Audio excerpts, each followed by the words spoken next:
Die Christene in Velddrif het 'n storie om te vertel en Kaapkerk het deur middel van 'n berig ons storie gedeel.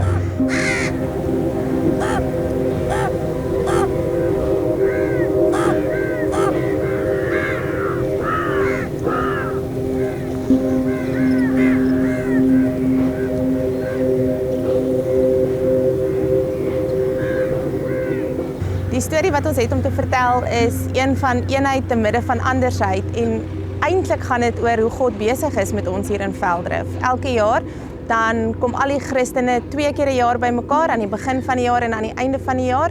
En aan die begin van die jaar dan bid ons regtig vir ons vissermanne en ons vra vir die Here om hulle te beskerm en te seën vir die jaar wat voorlê.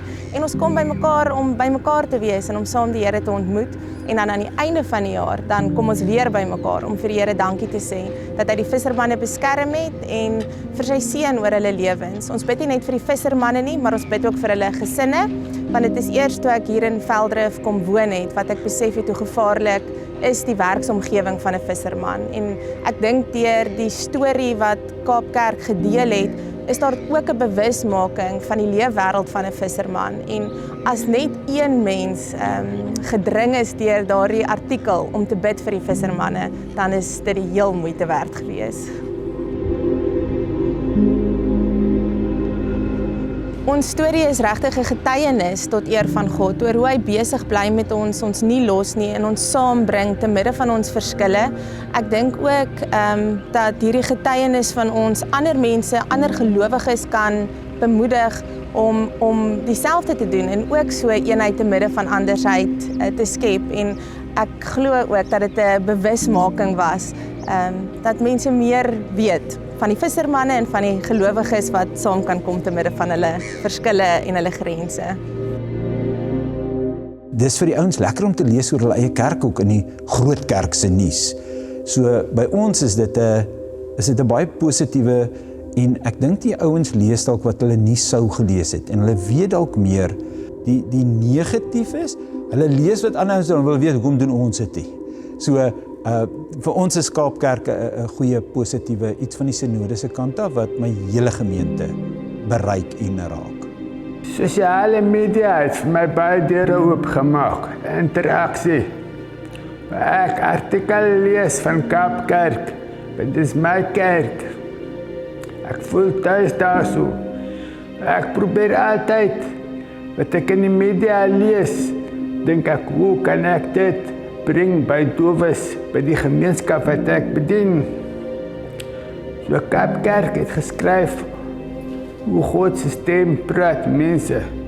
So ek dink, ek kan vir julle ook sê, dowe mense kan ook hoor wat julle doen. Maar ons moet 'n weg vind om die vir dowes oop te maak. Dit is, ek wil amper sê 'n preek in aksie. Iemand wat iets gaan doen, wat nie net in die kerk sit en luister en na huis toe gaan nie. Ons fokus baie keer in die kerk, dis nou maar my persoonlike opinie, op wat fout is en wat nie reg is nie. Maar Kaapkerk bring vir ons die mooi stories en daar's hoop, daar's iets positiefs. Ja, ek dink tog 'n mens kan diensbaar wees deur 'n artikel wat jy gelees het wat vir jou as persoon geraak het en jou belangstelling geprikkel het.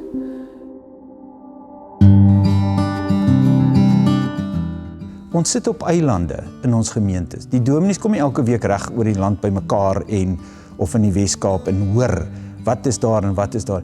Maar nou kan ek lees wat gebeur in ander dele en partykeer is dit dat God 'n ander ou se gedagte prikkel om by jou gemeente iets nuuts te begin of te hoor.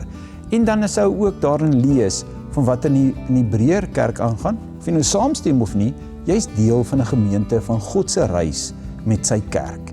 En dit maak dit moontlik om deel daarvan te wees. Ons gemeente stuur vir ons, ons Skriba stuur vir ons die Vrydag nuus aan op die kerk se WhatsApp groep. Mense het nie altyd tyd om te lees nie en dan blaai ek maar so deur hom en kyk as daar iets snaaks is, dan lees ek gou dit. Dis maar soos ek 'n koerant ook lees. En ek sien toe hierdie artikel oor die orkesinstrumente wat hulle soek vir die wat is hulle, die Young Shepherds van Heidelberg. En ek is besig om boeke uit te gooi en toe kyk ek na die dag, toe dink ek, trompet, jy staan nou al hier en ek speel jou nie. En ek dink so 'n bietjie oor die ding, ek dink nou maar, ek kan mos nou hoor of die mense belangstel. En ek het nou al vergeet en die volgende week toe dink ek, wag, ek moet nou weer Daniel se adres net kry en vir haar gesê ek het 'n trompet wat ek wil verkoop en sy dadelik vir my laat weet maar hulle sal belangstel wat wil ek hê vir die trompet. So ek is so bly daai trompet het nou 'n plekkie gekry tussen Joshua en sy pa. En dat hulle nou kan Kersfeesmusiek speel daarop en al die ander mooi marse en die goed wat hulle gewoonlik speel. Interessant hoe die Here werk. Mense dink dowes is doof, hulle kan nie hoor nie, maar die Here laat dowes hoor. Hy gebruik middele, hy gebruik mense. Dowes kan hoor, God se stem hoor. Sonder 'n mens van hom gehoor het, kan die mens nie hom glo nie. So dit is wat 'n groot verskil maak. Dowes kan op 'n ander manier hoor. Mens luister met jou hart, met jou kop, nie net met jou fisiese ore nie.